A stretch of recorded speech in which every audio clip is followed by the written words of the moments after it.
नमस्कार प्यारे बच्चों, आपका स्वागत करता हूं उत्तर प्रदेश के एकमात्र और सबसे विश्वसनीय platform UP board Hindi medium Vidyakul पर। मैं हूं आपका हिंदी का शिक्षक और आज आपके लिए बहुत महत्वपूर्ण एक क्लास लेकर के आया हूं जो कि है निबंध की। आपके सिलेबस में सबसे ज्यादा अंकों का निबंध ही आता है जो कि बहुत सरल है, कोई कठिनाई नहीं है उसको लिखने में। 9 नंबर आपको, 9 नंबर, यानी पूरे पेपर का 9% अंक आपको केवल एक टॉपिक निबंध से मिलता है। आज आपके लिए इसको इतना सरल बनाना है कि आप जब भी निबंध की बात सोचो तो आप बिल्कुल दिमाग से हटा ही दो कि यह भी कोई परेशानी है। आपको क्या करना है? कुछ नहीं। यदि नए हैं तो चैनल को सब्सक्राइब कर लेना है, यदि पुराने हैं तो बस वही जो आप जानते हैं अपने सभी साथियों के साथ क्लास को शेयर कर देना है और सबको बता देना है कि क्लास देखना बहुत जरूरी है, क्योंकि निबंध का टॉपिक आपके पेपर में आपको 9 अंक दिलवाने वाला है।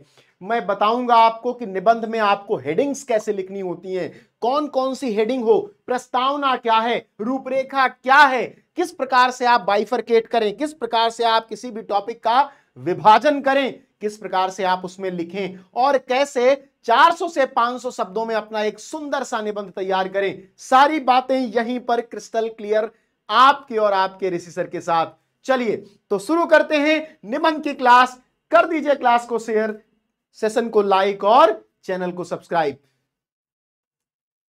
सबसे पहले उन महत्वपूर्ण निबंधों पर बात करते हैं बेटा जो आपके आगामी परीक्षा में बहुत इंपॉर्टेंट होने वाले हैं। सबसे ऊपर मैंने लिखा है नई शिक्षा नीति। पिछले वर्ष बहुत चर्चा में रही लेकिन इंप्लीमेंटेशन न होने के कारण इसको पूछा नहीं गया। इस बार ये इंप्लीमेंट हो गई है, अर्थात जो बच्चे इस बार 11th में गए हैं उनको इसका इंपैक्ट देखने को मिल रहा है। तो आपको इस बार नई शिक्षा नीति पर निबंध तैयार करना है। आप अभी हाल में समाचार में सुन रहे होंगे कि जम्मू कश्मीर में बहुत सारे आतंकवादी हमले हो रहे हैं। बहुत सारे आतंकवादी हर बार हमारे सैन्य कर्मचारियों पर, सैनिकों पर हमला कर रहे हैं तो आतंकवाद बन जाता है।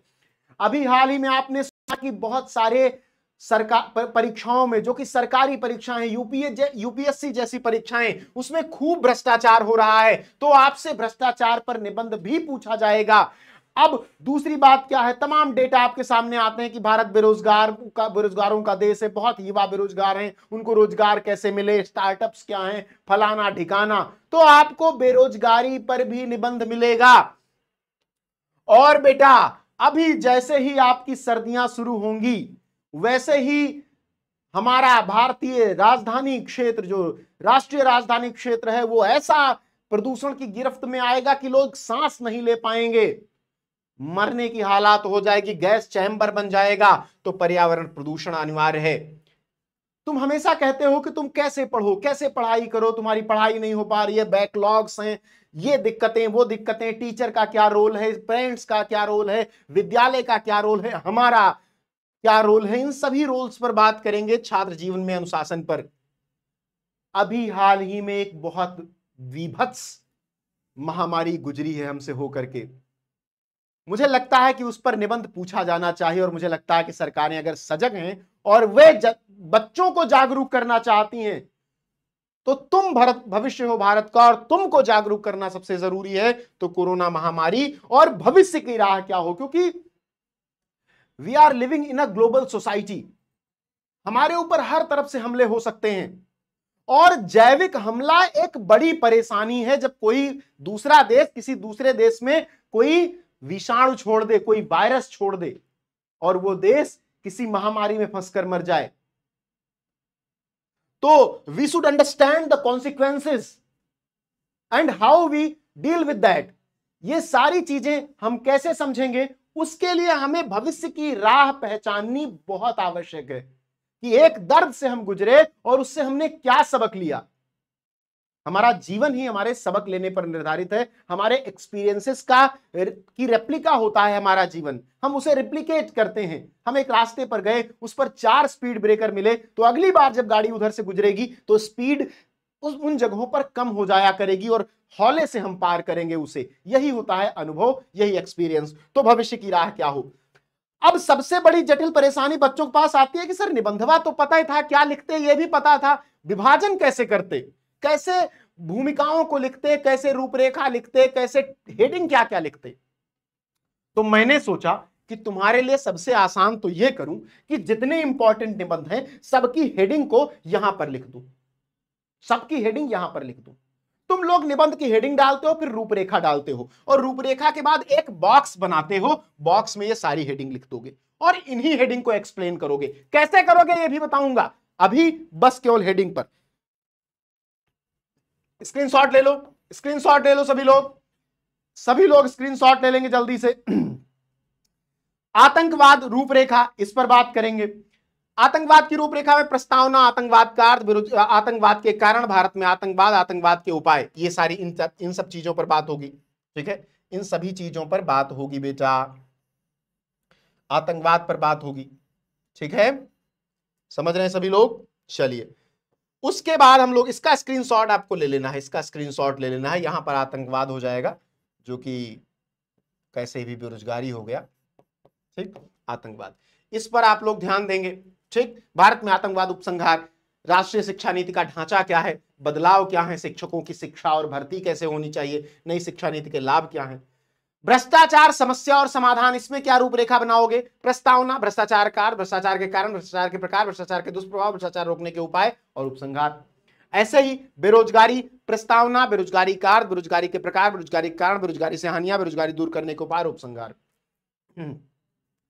ये पूरे जीवन में सबके लिए जरूरी है। सभी लोग इसका स्क्रीनशॉट ले लो, सब लोग इसका स्क्रीनशॉट ले लो बेटा, जल्दी से स्क्रीनशॉट ले लो। पर्यावरण प्रदूषण, प्रस्तावना, प्रदूषण का अर्थ, प्रदूषण के प्रकार, प्रदूषण के कारण, प्रदूषण की रोकथाम के उपाय, उपसंहार।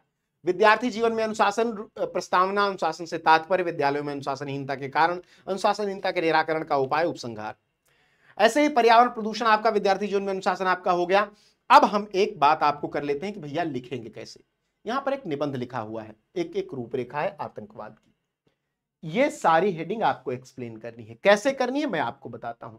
यहां से देख लो, इसको देख लो। सबसे पहले प्रस्तावना, फिर आतंकवाद का अर्थ, कारण एवं उद्देश्य, भारत में आतंकवाद, आतंकवाद के अंत का उपाय, उपसंहार।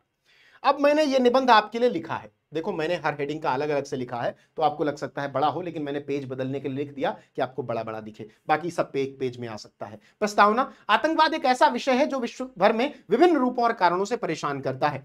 ठीक है, यह न केवल शांति और सुरक्षा के लिए खतरा है, बल्कि समाज के विकास, समृद्धि पर भी नकारात्मक प्रभाव डालता है। आतंकवाद की समस्या का समाधान करना आज के समय की सबसे बड़ी चुनौतियों में से एक है। यह आपका क्या हो गया, प्रस्तावना। चलिए आगे बढ़ते हैं। आतंकवाद का अर्थ, सामान्य अर्थ है राजनीतिक या धार्मिक उद्देश्य की पूर्ति के लिए हिंसा का प्रयोग। इसमें आतंकवादी समूह या व्यक्ति निर्दोष नागरिकों को भयभीत करने, उनकी जान लेने या संपत्ति को नुकसान पहुंचाने का काम करते हैं। आतंकवाद का मुख्य उद्देश्य समाज में डर और अस्थिरता पैदा करना होता है, ताकि अपनी बातों को मनवाया जा सके। आगे बढ़ते हैं। बेरोजगारी के कारण और उद्देश्य, बेरोजगारी आतंकवाद का एक महत्वपूर्ण कारण हो सकती है। जब लोगों के पास रोजगार के अवसर नहीं होते और वे आर्थिक तंगी का सामना कर रहे होते हैं, तो क्या करते हैं, तो वे हिंसा और अपराध की ओर प्रवृत्त हो सकते हैं। बेरोजगारी निम्नलिखित कारणों से, या जो बेरोजगारी जो कारण है आतंकवाद का, वो निम्नलिखित कारण हो सकती है। आर्थिक असमानता, शिक्षा की कमी, अत्यधिक जनसंख्या वृद्धि, आर्थिक अस्थिरता। नक्सलवादी क्या है, नक्सलवाद का आंदोलन क्या है, यही आंदोलन तो है। नक्सलवादी लोग अपनी समस्याओं के कारण ही तो आतंकवाद की तरफ रुख किए हैं, उनको तो अपने संसाधन नहीं मिल रहे, यही तो उनकी बात है, यही तो उनका कहना है। ठीक है, आगे बढ़ते हैं। भारत में आतंकवाद की समस्या, क्षेत्रीय संघर्ष, धार्मिक असहमति, क्षेत्रीय संघर्ष, कश्मीर और उत्तर पूर्वी राज्यों में संतोष, अलगाववादी आंदोलन के कारण आतंकवाद में वृद्धि, आर्थिक असमानता, अंतरराष्ट्रीय प्रभाव। ठीक है, आतंकवाद के अंत की बात कर लेते हैं। कैसे होगा आतंकवाद का अंत, तो शिक्षा और रोजगार से, सामाजिक समावेशिता से, सबको बराबर लाने पर, सुरक्षा बलों की क्षमता में सुधार से, जो कि हो ही रहा है, पारदर्शिता और न्याय से, अंतरराष्ट्रीय सहयोग से। भाई आप दो देशों बीच में है तो आपको संभालना पड़ेगा। ठीक है, उपसंहार में आप क्या लिखोगे कि आतंकवाद एक जटिल समस्या है जिसकी जड़ें सामाजिक, आर्थिक और राजनीतिक कारकों में गहरी हैं। इसके प्रभाव समाधान के केवल सुरक्षा के उपाय ही पर्याप्त नहीं है, बल्कि समग्र सामाजिक सुधार, शिक्षा और रोजगार के अवसरों में सुधार भी अत्यंत आवश्यक है। आतंकवाद के खिलाफ एक मजबूत और सुसंगठित प्रयास ही समाज को एक सुरक्षित और समृद्ध भविष्य की ओर ले जा सकता है। इस प्रकार आप एक निबंध पूरा करोगे। तो मैंने आपको यह बता दिया कि आपके इंपॉर्टेंट निबंध कौन से हैं, और मैंने यह भी आपको बता दिया कि उन इंपॉर्टेंट निबंध की हेडिंग्स आप कैसे करोगे, और यह भी बता दिया कि कैसे उन हेडिंग्स को लिखोगे। तो यह क्लास आपके लिए बहुत इंपॉर्टेंट है। सभी साथियों के साथ शेयर कीजिए, सब्सक्राइब कर लीजिए चैनल को अपनी आने वाली अन्य क्लासेस के लिए। मिलते हैं नेक्स्ट क्लास में, धन्यवाद।